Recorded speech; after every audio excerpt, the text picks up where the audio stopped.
بسم الله الرحمن الرحیم. سلامونه او درنښت هیله د ټول روغ جوړ او صحتمند اوسئ. د موږ او تاسې تېر درس په فارسي ژبه کې د کره کتنې بهیر و او نن ورځ له خیره سره موږ او تاسې په پښتو ژبه کې د کره کتنې په بهیر باندې خبره کوو چې په پښتو ژبه کې کره کتنه کله را شروع سوې ده او څومره پرمختګ یې کړی ده. په پښتو ژبه کې د پټې خزانې له مخې لومړنی معلوم اثر چې د 2مې هجري پیړۍ پورې تړاو لري هغه سالو وږمه د هاشم سرواني اثر ده. نو دغه اثر کې د عربي ژبې د شعر، بلاغت او د ادبي صنایعو په اړه باندې بحث شوی ده چې دغه اصول خپله د کره کتنې په له مخې رامنځته کېږي. نو دغه اثر د موږ په تاسې په لاس کې نشته، تر دې ډېر څه نسو ویلی، خو دغه اثر د کره کتنې د اصولو په رڼا کې لیکل شوی اثر بللی سو. د منځنۍ ادبي دورې په روښاني پیر کې د پیر روښان په اثارو د اخوند درویزه وچې نیوکې شته چې اوس مهال دغه ډول وچې نیوکې چې هغه د ضدیت یا د شخصي دښمنیو له وجې په یو چا باندې کېږي، نو هغې ته موږ کره کتنه نسو ویلی، یعنې هغه وچې کلکې نیوکې دي.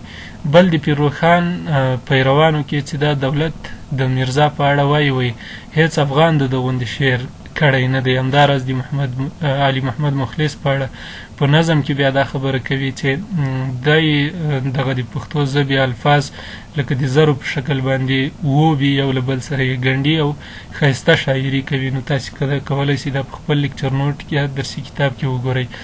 له روښاني دور څخه وروسته د خوشحال په دوران کې بیا پښتو ژبې ته د کره کتنې په برخه کې خان ډېر کار کړی دی. یعنې پښتو ژبې دپاره که موږ ووایو چې کره کتنه په اصولي او بنسټیز ډول باندې راپیلېږي، نو هغه به د خوشحال دوران وي چې خوشحال خټک په نظم و نثر کې د پښتو ژبې د کره کتنې په برخه کې که څه هم په هغه وخت کې د کره کتنې په نوم کوم علم په ډاګیز ډول باندې نه و موجود، خو خوشحال دغه خپل فکر، کوم سرعت چې لره، کومه ځیرکتیا یې چې لرله، له هغې مخې د هغه وخت د ده له پوهې نه دغه اثار چې کوم په هغه وخت کې پنځېدلي وو یا له ده نه مخکې پنځېدلي وو، نو دا هغه نقد کړي دي، هغې ته یې په کمه سترګه کتلي دي او ویلي دي چې دا باید بشپړ وي او په تول پوره وي.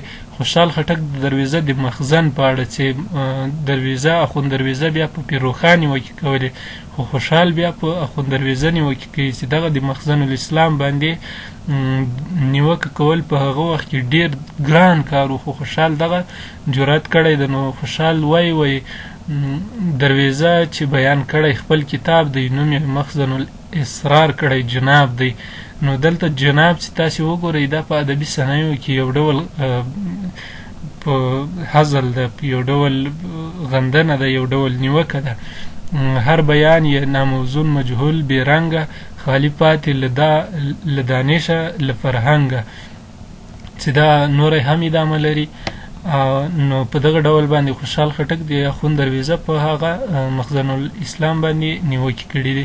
دغه راز خوشحال خټک له میانور سره د مخزن پر سر بحثونه کړي دي چې دا یو د یوسفزیو یو دیني مشر و، نو له هغه سره دی بحث یې پرې کړی ده چې ته څه وکړه په دغه مخزن الاسلام کې اصلاحات راوله، دا متن یې سم که.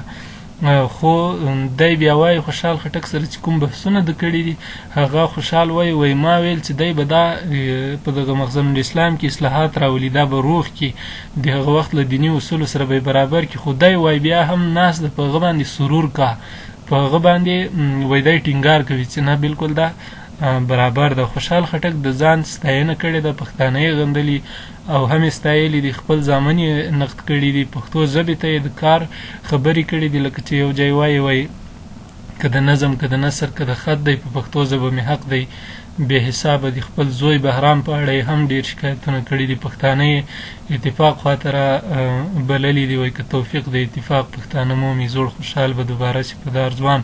په دغه ډول باندې نور ډېر د پښتنو وایي هره چاره د پښتون تر مغول ښه ده، اتفاق ورسره نشته، ډېر ارمان. نو په دغه ډول باندې خوشحال خټک د پښتنو او همدارنګه د ژوند په ټولو چارو کې خوشحال خټک خپل نظر د کره کتنې له مخې وړاندې کړی ده. د خوشحال په دستارنامه او دغه ډول په سوات نامه کې د کره کتنې بیلګې موندل کېږي، ځکه د خوشحال د ابارزش اثر دستارنامه یو ډېر پیاوړی شرقي اثر ده چې د ځینو پوهانو له انده په شرقي 15 مشهورو غوره اثارو کې د درېدو حق لري. له خوشحال څخه وروسته رحمان بابا، حمید مومند هم په خپلو اشعارو کې د کره کتنې نظریې وړاندې کړي دي. لکه رحمان بابا وایي چې خپله ستاینه کړې ده. حمید مومند هم په شعرونو کې د خپله ستاینه کړې ده. د خوشحال په کورنۍ کې وروسته د خوشحال نه د هغه کورنۍ هم د خوشحال لاره تعقیب کړې ده، خو د خوشحال په اندازه باندې په جسارت او جرأت سره یو هم نقد او نیوکې نه دي کړي په یو شاعر یا لیکوال باندې. شیدا پیر محمد کاکړ، بیدل اشنغری او نورو ډیرو شاعرانو په پښتو ژبه کې د ځان او نورو شاعرانو په اړه د کره کتنې په ژبه څه ویلي دي او څه یې وړاندې کړي یا یې هغه شاعران ستایلي دي. خو په پښتو ژبه کې که مونږ له خوشحال نه وروسته وګورو، اکثره شاعرانو یو بل ستایلي دي. هغه په کوم شاعر پسې اقتدا سوي، هغه خپل مقتدا یې چې کړی دی، خپل امام یې ستایلی ده. په معاصره زمانه کې د میر احمد شاه رضواني منظوم نظرونه د کره کتنې لپاره ښه پیلامه ګڼل کېږي، البته په منظومه برخه کې. نو د استاد هیوادمل د څېړنې له مخې د سید رسول رسا ادبي نقد، د قلندر مومند تنقید او او نظمیات، د مولوي محمد اسرائیل ترجمه کتاب الشعر او د نواز طاهر لخوا د مقدمة الشعر پښتو ژباړه د پښتو ژبې د کره کتنې او د کره کتنې د لارښودي اثارو لپاره ښه پیلامه ګڼل کېږي یا بللی شو.